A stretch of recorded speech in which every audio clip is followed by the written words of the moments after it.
Assalamu alaikum viewers and welcome back to my channel Study Law with Bushra.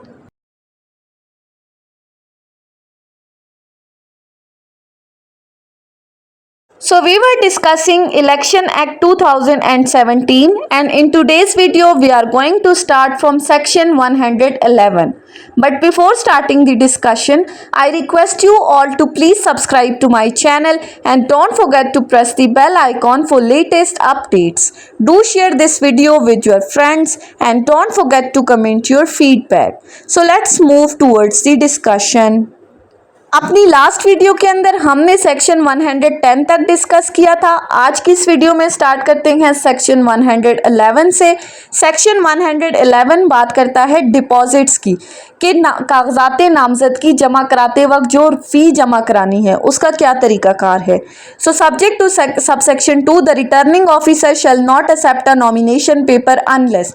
Returning officer उस वक्त तक किसी उम्मीदवार के कागजात नामजदगी एक्सेप्ट नहीं करेगा जब तक कि number 1 a sum of 20,000 rupees is deposited in cash by the candidate और by any person on his behalf at the time of delivery, या तो उम्मीदवार या इसका नुमाइंदा 20,000 रुपये नकद रिटर्निंग ऑफिसर के पास जमा ना करवाएं तब तक। Secondly, it is accompanied by a receipt showing that the sum of amount has been deposited to any branch of National Bank of Pakistan or at government treasury और सब treasury, या फिर नॉमिनेशन पेपर्स के साथ कोई ऐसी रसीद मौजूद नहीं है जिससे ये जाहिर हो कि ये 20,000 रुपये किसी नेशनल बैंक या सरकारी खजाने में जमा करवा दिए गए हैं।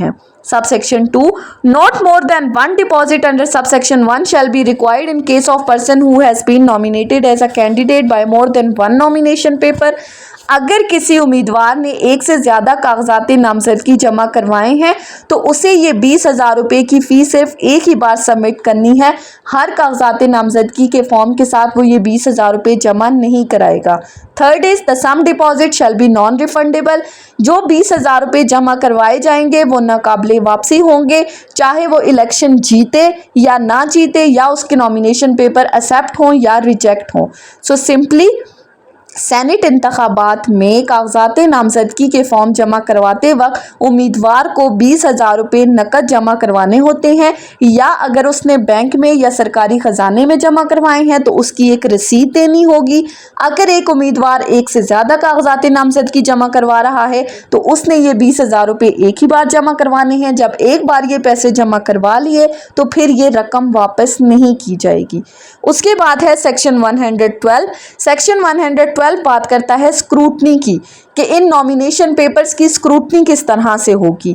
Number 1 the candidate their proposer और seconders and an agent authorized in writing in this behalf by each candidate may attend the scrutiny of nomination papers. कि कैंडिडेट, उसका प्रोपोजर या सेकेंडर या उसका कोई भी एजेंट जो है वो इस स्क्रूटनी के टाइम पर रिटर्निंग ऑफिसर के पास मौजूद हो सकते हैं और ये रिटर्निंग ऑफिसर उन्हें कागजात नामजदगी के जो फॉर्म हैं उनको देखने का पूरा मौका देगा। Subsection 2 the returning officer shall in the presence of the person attending the scrutiny under subsection 1 examine the nomination paper and decide any objection raise to such nomination. Returning officer इन तमाम अफराद की मौजूदगी में इन कागजात की स्क्रूटनी करेगा और अगर किसी शख्स को इन कागजात पर कोई एतराज़ है तो रिटर्निंग ऑफिसर उसके उस ऑब्जेक्शन को भी डिसाइड करेगा। Subsection 3 the returning officer require any agent authority और organization to produce any document और to furnish any information relating to the objection of the candidature of candidate. Scrutiny के दौरान अगर ज़रूरत हो तो रिटर्निंग ऑफिसर किसी भी इदारे या किसी भी बैंक से कोई भी डॉक्यूमेंट्स मंगवा सकता है ताकि इस कैंडिडेट पर लगे उस एतराज़ को डिसाइड किया जा सके। Subsection 4 the returning officer while scrutinizing the nomination paper of the candidate shall not ask any question।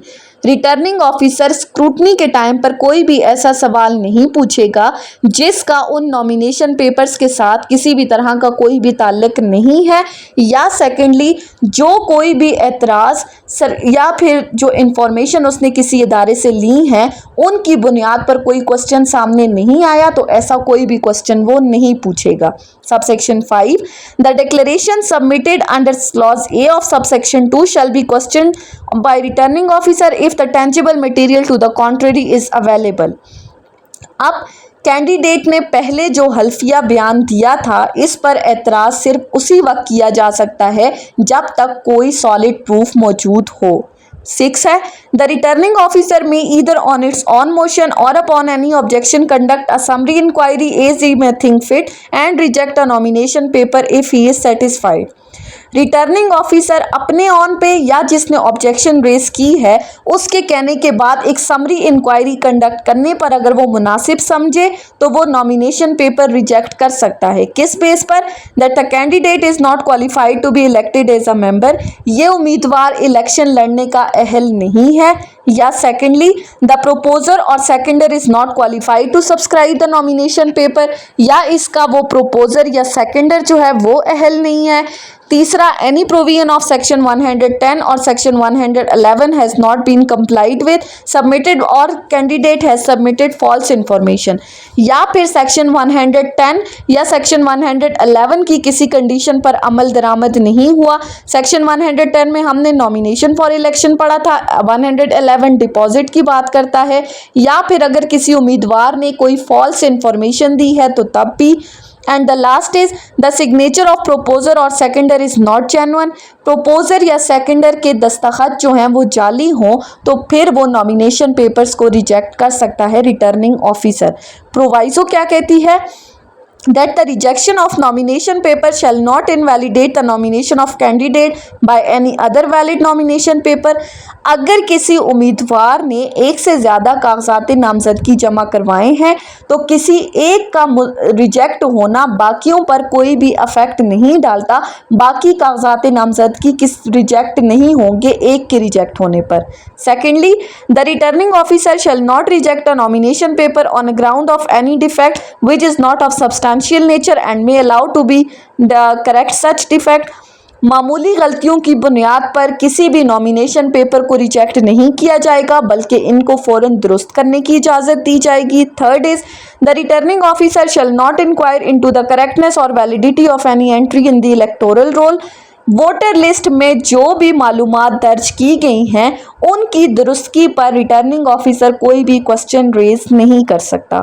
Subsection 7, notwithstanding anything contained in subsection 8 where a candidate deposit any amount of the loan, tax or government dues and utility expenses payable by him of which he is unaware at the time of filing of his nomination paper, such nomination paper shall not be rejected on the ground of default of the payment। अगर उम्मीदवार ने कागजात नामजदगी जमा करवाए और उस वक्त उसको मालूम नहीं था कि उसने कोई टैक्स वगैरह अदा करना है या उस पर कोई भी रकम वाजिबुल अदा है और वो नॉमिनेशन पेपर सबमिट करने के बाद वो रकम जमा कराता है तो सिर्फ इस गलती की बिना पर उसका कागजात नामजदगी रिजेक्ट नहीं किया जाएगा। लेकिन अगर पता चले कि उसने जानबूझकर ये टैक्स पे नहीं किया था तो फिर उसका नॉमिनेशन पेपर रिजेक्ट कर दिया जाएगा। नेक्स्ट है, the returning officer shall endorse on each nomination paper his decision of accepting और रिजेक्टिंग इट। रिटर्निंग ऑफिसर हर फॉर्म पर ये लिखेगा कि उसको एक्सेप्ट किया गया है या रिजेक्ट किया गया है, और अगर किसी को रिजेक्ट किया गया है तो उसकी रीजंस भी बताएगा कि किस वजह से रिजेक्ट किया है। सो सेक्शन 112 के मुताबिक रिटर्निंग ऑफिसर कैंडिडेट की नामजदगी के फॉर्म की स्क्रूटनी करता है जिसमें उनके एजेंट्स, प्रोपोजर, सेकेंडर और ख़ुद कैंडिडेट भी शरीक होगा। अगर फॉर्म में कोई कानूनी गलती है या उम्मीदवार नाअहल है तो इसका फॉर्म रिजेक्ट कर दिया जाएगा। अगर कोई मामूली गलती है तो उसको दुरुस्त करने की इजाज़त दी जाएगी। इसी तरह रिटर्निंग ऑफिसर अगर किसी कागजात नामजदगी को रिजेक्ट करता है तो वो उसकी रिटन रीजंस भी बताएगा। नेक्स्ट है सेक्शन 113। सेक्शन 113 बात करता है अपील अगेंस्ट स्क्रूटनी ऑर्डर। अगर किसी ने रिटर्निंग ऑफिसर के फैसले के खिलाफ अपील करनी है तो उसका क्या तरीकाकार है। A candidate or an objector may within the time specified by commission filed an appeal against the decision of returning officer rejecting or as the case may be accepting a nomination paper to the tribunal constituted for the purpose consisting of the person who is a judge of high court appointed by commission। अगर returning officer ने किसी उम्मीदवार का कागजाती नामजदगी accept किया है या reject किया है तो वो कैंडिडेट या एतराज़ करने वाला शख्स इसके फैसले के खिलाफ अपील फाइल कर सकता है। अपील कहाँ कब फाइल की जाएगी? इलेक्शन कमीशन के फिक्स टाइम पीरियड के अंदर की जाएगी। कहाँ पर फाइल की जाएगी? इलेक्शन ट्राइब्यूनल के सामने की जाएगी। इलेक्शन ट्राइब्यूनल में कौन होगा? हाई कोर्ट का एक जज होगा जिसकी appointment chief justice of that high court की मशावरत से की जाएगी। Subsection 2, an appeal filed under subsection 1 shall be summarily decided within such time as may be notified by commission and any order passed on the appeal shall be final। Appeal का जो फैसला है वो जल्द अज जल्द और थोड़े से अरसे में किया जाएगा, उतने ही टाइम पीरियड के अंदर जो इलेक्शन कमीशन अपॉइंट करेगा फिक्स करेगा। ये जो ट्राइब्यूनल का फैसला होगा ये फुल एंड फाइनल होगा। मीन्स टू से इसके बाद आप कोई भी अपील फाइल नहीं कर सकते। Subsection 3, if on the basis of information or material coming to its knowledge by any source a tribunal is of the opinion that the candidate whose nomination paper has been accepted is a defaulter of loan, taxes, government dues or utility expenses and has willfully concealed such fact or suffer from any disqualification, it may on its own motion call upon the candidate to show cause why his nomination paper may not be rejected and so on। Simply, अगर tribunal को किसी भी source से ये पता चलता है कि किसी उम्मीदवार ने कोई कर्जा देना है या उसने टैक्स पे नहीं किया, वो डिफ़ॉल्टर है, या उसने जानबूझकर कोई हकीकत बयान नहीं की या वो नाअहली का शिकार है, तो ट्राइब्यूनल क्या कर सकता है? इसके खिलाफ खुद कार्रवाई करके उस उम्मीदवार को नोटिस दे सकता है, शो कॉज नोटिस दे सकता है कि क्यों ना इसका ये फॉर्म रिजेक्ट किया जाए, और अगर इसके खिलाफ प्रॉपर सबूत मिल जाए तो फिर ट्राइब्यूनल इसके कागजात नामजदगी रिजेक्ट भी कर सकता है। Subsection 4, announcement of the day and time appointed for the hearing of an appeal under this section over the radio or television or by publication in the newspaper shall be deemed to be sufficient notice। इस appeal की समाअत की जो date और time है वो अगर TV, radio या अखबार के ज़रिए बता दी जाए तो इसे सफिशेंट नोटिस समझा जाएगा। सो सिंपली अगर किसी उम्मीदवार का कागजाती नामजदगी रिटर्निंग ऑफिसर ने एक्सेप्ट किया है या रिजेक्ट किया है तो उम्मीदवार या एतराज़ करने वाला बंदा हाई कोर्ट के जज पर मुश्तबिल ट्राइब्यूनल में एक अपील कर सकता है। ये ट्राइब्यूनल खुद भी कार्रवाई कर सकता है अगर इससे पता चले कि उम्मीदवार नाअहल है या उसने कोई मालूमात जो है वो छुपाई हैं। अगर उससे मुतालिक एविडेंस मिले तो ट्राइब्यूनल इसके नॉमिनेशन पेपर्स को रिजेक्ट कर सकता है। नेक्स्ट है सेक्शन 114। सेक्शन 114 बात करता है publication of list of candidates के उम्मीदवारों की फहरिस्त किस तरह से पब्लिश की जाएगी। So the returning officer shall, after scrutiny of nomination papers, prepare and display in the prescribed manner a list of validly nominated candidates। जब कागजाती नामजदगी के फॉर्म्स की जांच पड़ताल मुकम्मल हो जाएगी तो रिटर्निंग ऑफिसर एक लिस्ट तैयार करेगा जिसमें सिर्फ उन्हीं उम्मीदवारों के नाम शामिल होंगे जिनके नॉमिनेशन पेपर्स एक्सेप्ट हो चुके हैं। ये लिस्ट एक प्रॉपर तरीके के मुताबिक जो है वो नुमाया जगह पर लगाई जाएगी। Secondly, in case of appeal against the rejection acceptance of nomination paper is accepted by tribunal, the list shall be revised accordingly. अगर किसी उम्मीदवार के कागजात नामजदगी मुस्तरद हुए थे, रिजेक्ट हुए थे, उसने उसके खिलाफ अपील फाइल की थी, ट्राइब्यूनल ने उसकी अपील को मंजूर कर लिया हो तो फिर इस लिस्ट को अपडेट किया जाएगा, यानी कि ट्राइब्यूनल के फैसले के मुताबिक फिर इसमें उम्मीदवारों का नाम एंटर या डिलीट किया जाएगा। Subsection 3, the Commission shall publish the list of validly nominated candidates under this section on its website। Election Commission इस updated list को अपनी वेबसाइट पर पब्लिश करेगा ताकि जनरल पब्लिक भी इसको देख सके। सिंपली सेक्शन 114 के अकॉर्डिंग रिटर्निंग ऑफिसर स्क्रूटनी के बाद कैंडिडेट्स की लिस्ट तैयार करेगा जिसके नॉमिनेशन पेपर्स एक्सेप्ट हो जाएंगे। अगर किसी ने अपील की है तो अपील के फैसले के खिलाफ लिस्ट को अपडेट किया जाएगा और लास्टली इलेक्शन कमीशन इसे अपनी वेबसाइट पर पब्लिश करेगा। नेक्स्ट है सेक्शन 115 जो कि विड्रॉल की बात करता है कि उम्मीदवार अपने कागजात नामजदगी विड्रॉ भी कर सकते हैं। So number one, a validly nominated candidate may by notice in writing signed by him and delivered to the returning officer on or before the last date for withdrawal either by candidate or by agent withdraw his candidature. पहली बात की गई है कि अगर कोई उम्मीदवार जिसके कागजात नामजदगी एक्सेप्ट हो चुके हैं, उसका नाम लिस्ट में पब्लिश हो चुका है और वो इलेक्शन से विड्रॉ करना चाहता है, तो इसके लिए वो एक रिटन नोटिस देगा जिस पर उसके अपने सिग्नेचर्स होंगे। ये नोटिस वो कैंडिडेट खुद भी दे सकता है या इसका एजेंट या वकील भी दे सकता है।